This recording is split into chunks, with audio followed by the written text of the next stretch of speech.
எல்லாருக்கும் வணக்கம். நான் திருச்சிக்கு வரேன். மண்டே அன்னைக்கு திருச்சியில இருப்பேன். 2 விஷயம் பேசலாம்னு நினைக்கிறேன். இந்த ஈரான் போர்னால என்ன நடக்கும்? மார்க்கெட் எந்த நிலைமையில இருக்கு? உலகம் எங்க போய் முடியும்னு நான் நினைக்கிறேங்கிறத பத்தியும், அதே சமயத்துல இப்ப வரப்போற எலெக்ஷன்ல எங்க கட்சி மேனிஃபெஸ்டோல எதெல்லாம் எழுதலாம், எந்த விஷயம்லாம் எழுதலாம் அப்படிங்கிறத பத்தியும் பேசலாம்னு நினைக்கிறேன். எதா இருந்தாலும் கீழே லிங்கை கிளிக் பண்ணுங்க, ஃபார்மை ஃபில் பண்ணுங்க.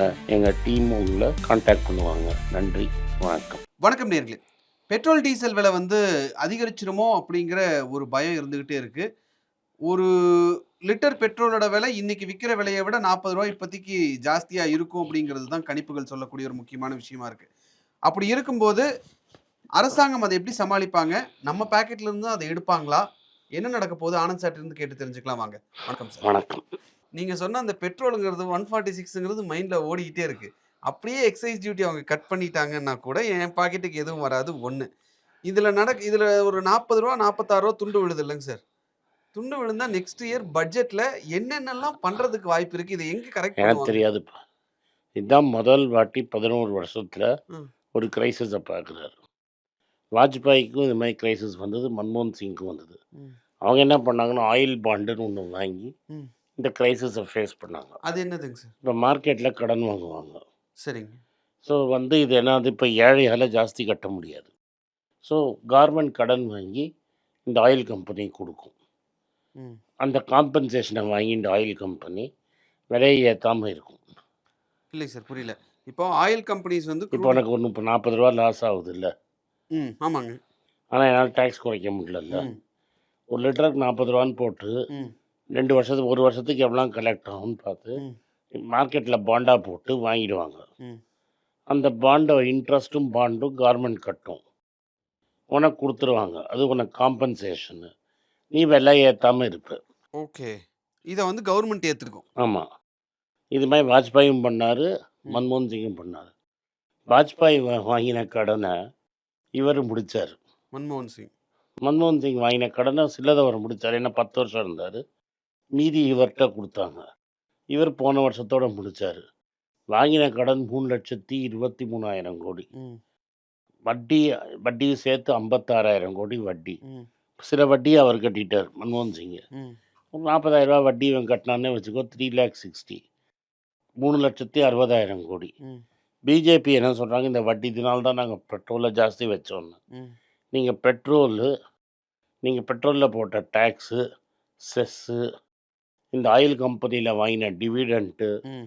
இதெல்லாம் சேர்த்திங்கன்னா போன 10 வருஷத்தில் 41 லட்சம் கோடி வாங்கியிருக்காங்க கவர்மெண்ட். 10 வருஷத்துல. ஆமாம். நான் கடன் அடைச்சது எவ்வளோ, 3,23,000 கோடியும் இன்னொரு 40,000. ஆனால் என்ன சொல்கிறான், இப்போ மீதி 36 லட்சம் எங்கே சார் போச்சு? ம். ம் கேள்வி கேளுங்க. அந்த 36 லட்ச ரூபா தான் கார்ப்பரேட்டுகளுக்கு டேக்ஸ் சலுகையாக கொடுக்கப்பட்டது. ஓகே. ஸோ ஒரு பொறுப்புள்ள அரசாங்கம் என்ன பண்ணியிருக்கணும்னா, இந்த 36 லட்ச ரூபா சலுகையை உங்களுக்கு கொடுத்துட்டு, 36 லட்சம் கோடி. கோடி சலுகையை 10 வருஷத்துக்கு உங்களுக்கு கொடுத்துட்டு, டேக்ஸை கவர்மெண்ட்லேருந்து அவங்கள்ட்டேருந்து வாங்கியிருக்கணும். அவன் பெருசாக ஒன்றும் இன்வெஸ்ட் பண்ணி ஜாபெல்லாம் க்ரியேட் பண்ணல. ம். இன்ஃபேக்ட் ஒரு வீடியோ இருக்குது, ஒன்றை அனுப்பிச்சுறேன். இது ஆயில் பாண்டு போடுறச்ச, ம். இது ஏன் தப்பு, இது டெம்பரரி, எப்படி உங்கள் குழந்தைங்க தான் வட்டியை கட்டுவாங்கங்கிறத மன்மோகன் சிங் உண்மையாக அந்த காலத்தில் டிவியில் எக்ஸ்பிளைன் பண்ண வீடியோவை போடுறேன். ம். இப்போ இருக்கிற பிரைம் மினிஸ்டர் தைரியமாக 4 பேருக்கு முன்னாடி ஏதாவது ஏன் இஸ்ரேலுக்கு ஜால்ரா போடுறோம், ஏன் அமெரிக்காவுக்கு கூஜா தூக்குறோம், இஸ்ரேல் வார் போடுறதுக்கு முன்னாடி 2 நாள் முன்னாடி போய் இஸ்ரேலில் என்ன பண்ணார், ம். என்ன பேச்சுவார்த்தை நடத்தினார், ஈரான் நம்மளுக்கு ஒரு 50 வருஷம் ஃப்ரெண்டு, ஈரானை கைட்டிட்டு ஏன் நீங்கள் இஸ்ரேலை சப்போர்ட் பண்ணீங்க, இதுக்கெல்லாம் நீங்கள் எக்ஸ்ப்ளனேஷன் கொடுங்க. சார் இப்போ இந்த ஆயில் பாண்ட் மேட்டர் நீங்க சொன்னீங்க, எக்ஸ்பிளைன் பண்ணீங்க. இதே ஆயில் பாண்ட் மேட்டர் திருப்பியும் பிஜேபி பண்றதுக்கு வாய்ப்பு இருக்கா? எங்கப்பா, நீ தான் பண்ண மாட்டேன், அதனால தான் நாட்டுக்கே நஷ்டம் ஆயிடுச்சுங்கிறியா? அதனால தான் கேட்குறேன். இப்போ இந்த ரூ. 46 ஒரு லிட்டருக்குன்றது அதான் நான் இழுத்து கேட்குறேன், என்னத்த வைக்கிறதுக்கு என்ன பண்ண? பண்ணுவாங்க? ஒன்றும் பண்ண முடியாது. எப்படி பண்ணுவீங்க? சார் அப்படின்னா நாளைக்கு என்னோட இன்கம் டாக்ஸ்ல கை வைப்பாங்கல்ல சார்? அவங்க அதெல்லாம் அது முன்னொன்று விஷயம் இருக்குது.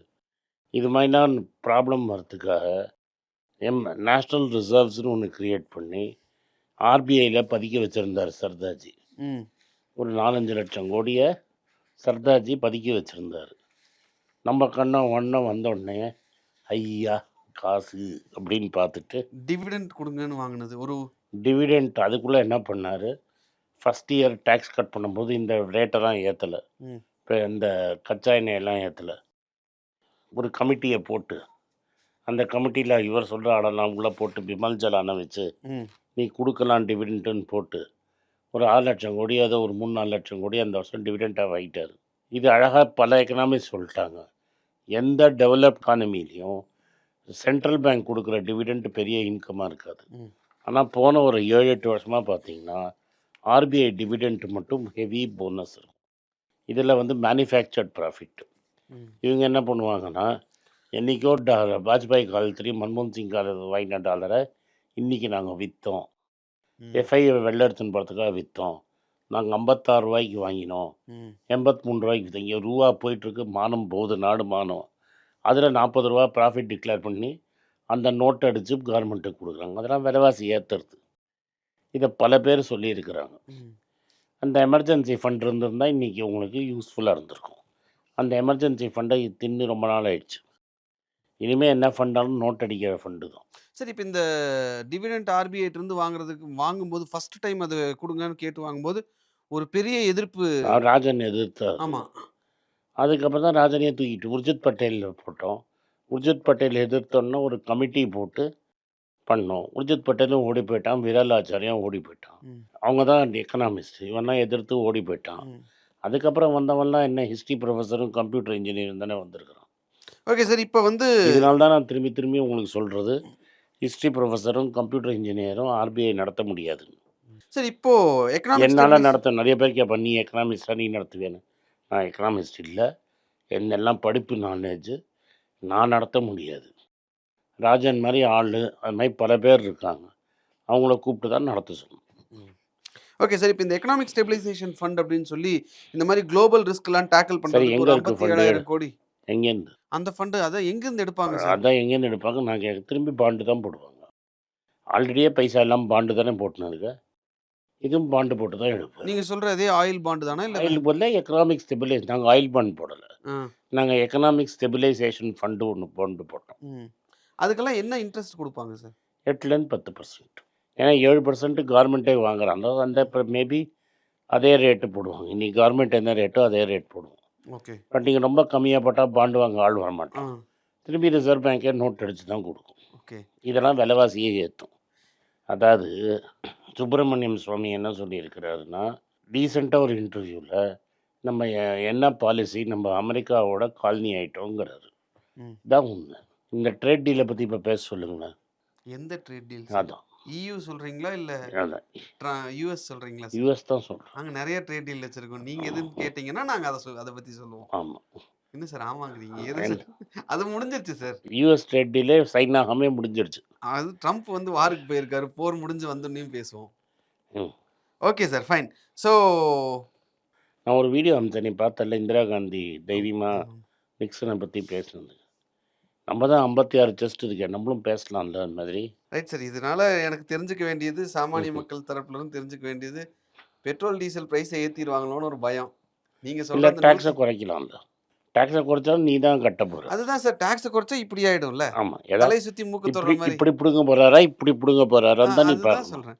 பிடுங்கிறது நிச்சயம். எதுலேருந்து பிடுங்கிறதுக்கு வாய்ப்பு இருக்குது சார்? இன்கம் டேக்ஸ் தான் பிடுங்கணும். இன்கம் டேக்ஸ் தான். எஸ்டிடி இல்லைனா ஜிஎஸ்டி ஏற்றுறான். நல்ல ஐடியா வச்சுருக்காரு அவர். என்ன சார் போன வருஷம் இன்கம் குறைச்சது? டேக்ஸ்னால் வந்து பணக்காரன் அடிச்சுட்டு பணம் அம்பானி மேலாம் டேக்ஸ் போட சொல்கிறோன்னே அவங்களும் பாதிக்கப்படுவாங்க. அவங்க கஷ்டப்படுவார்ல, அவர் பாவம் பாதிப்பார்ல. ஸோ மிடில் கிளாஸ் மேலேருந்து எப்படி வாங்கணும்னு பார்க்குறது தான் எங்களோட திட்டம். Okay sir. So heart times. இன்னொரு விஷயம் பார்த்தீங்களா, நேற்று அனில் அம்பானியை கூப்பிட்டாங்க, விசாரித்தாங்க. சார் டைம் ஆகிடுச்சு, வீட்டுக்கு போயிடுங்கன்ட்டார். இப்போ நீ ஒரு 1000 ரூபா பேங்க்கில் 1000 ரூபா கையாட்டேன்னு வை, உன்னை எப்படி சொல்லுவாங்க, தம்பி ரொம்ப லேட் ஆகிடுச்சு தம்பி, காரில் வீட்டுக்கு போயிட்டு 2 நாள் கழிச்சு கூப்பிடுறோம் வாங்க தம்பின்னு கூப்பிடுவாங்களா? என்ன பண்ணுவான் போலீஸ்காரன் உன்னை? கஷ்டம் தான் sir. Fine sir. It is very clear that heart times head அப்படிங்கிறது மட்டும் புரியுது. டெஃபினட்டாக எல்லா விலைவாசியும் ஏறும். இந்த மிடில் கிளாஸுக்கு ரொம்ப கஷ்டம். ஐடி ஜாப்ஸும் இல்லை, ஐடி ஜாப்ஸ் இருக்காது. ரைட்டாக இப்போ கிராஜுவேட் பண்ணுறவன் தான் கஷ்டம். ஐடி வேலை கிடையாது, வேலை வாய்ப்பு கிடையாது, எங்கேயும் சம்பளம் ஏற்ற மாட்டான். நம்மளுக்கே ரெவன்யூ குறையும், ஏன்னா அட்வர்டைஸ்மெண்ட் குறையும். So this clear brace for impact. Brace for impact.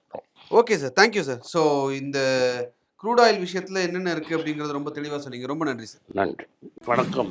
குழந்தைங்களுக்காக ஒரு புஸ்தகம் லான்ச் பண்ணோம். அது ரொம்ப சக்ஸஸ்ஃபுல்லாக இருக்குது. யாருக்கெல்லாம் அந்த புஸ்தகம் போகணுமோ எங்கள் டீமுக்கு கான்டாக்ட் பண்ணுங்கள். கீழே இருக்கிற நம்பர்லேயும் வெப்சைட்லேயும் கான்டாக்ட் பண்ணிங்கன்னா உங்களுக்கு அந்த புஸ்தகத்தை நீங்கள் வாங்கிக்கலாம். மற்ற எங்கள் புஸ்தகமும் அவைலபிள். எங்கள் வெப்சைட் மூலமாகவும் வாங்கலாம். கீழே இருக்கிற வாட்ஸ்அப் நம்பர்லேயும் மெசேஜ் அனுப்பலாம். நன்றி. வணக்கம்.